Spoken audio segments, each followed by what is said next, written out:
Assalamualaikum murid-murid. Apa khabar semua? Cikgu harap semua dalam keadaan sihat sejahtera. Baiklah, pada hari ini cikgu akan mengajarkan subjek Bahasa Melayu tahun 5. Baiklah murid-murid, cikgu telah menyediakan satu karangan yang mempunyai 3 perenggan menggunakan tulisan berangkai.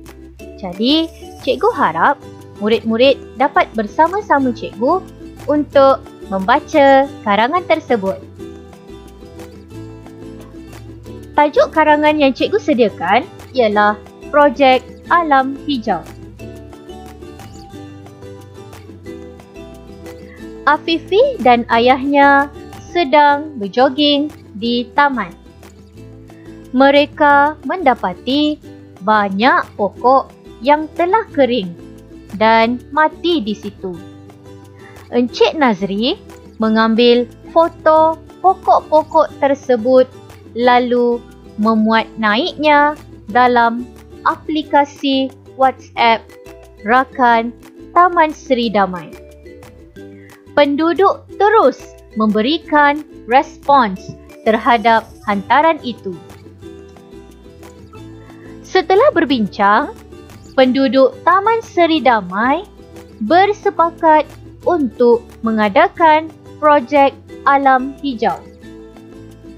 Projek Alam Hijau ialah aktiviti tanaman semula pokok bagi menggantikan pokok yang telah mati.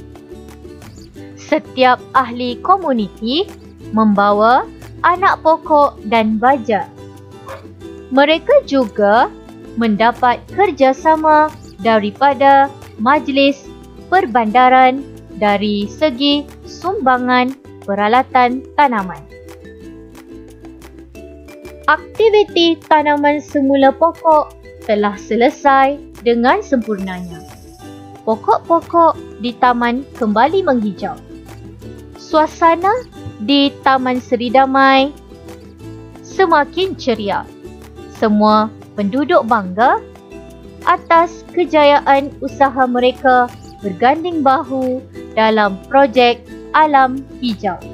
Baiklah murid-murid, dalam perenggan yang ketiga ini, cikgu telah warnakan perkataan berganding bahu dengan warna merah.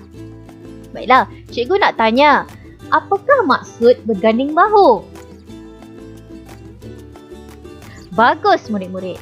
Berganding bahu bermaksud bekerja sama atau melakukan sesuatu pekerjaan bersama-sama. Baiklah, setelah ketiga-tiga perenggan ini dibaca, cikgu telah menyediakan satu tugasan yang perlu diselesaikan. Murid-murid perlu menyalin ayat dalam 3 perenggan menggunakan tulisan berangkai dengan kemas dalam buku karangan masing-masing. Ketiga-tiga perenggan ini perlu disalin dengan kemas.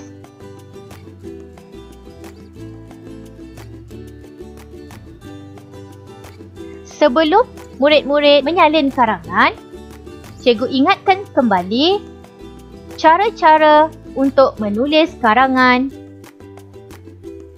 Pada perenggan yang pertama, murid-murid tidak perlu langkah 2 jari sebelum menulis ayat pertama.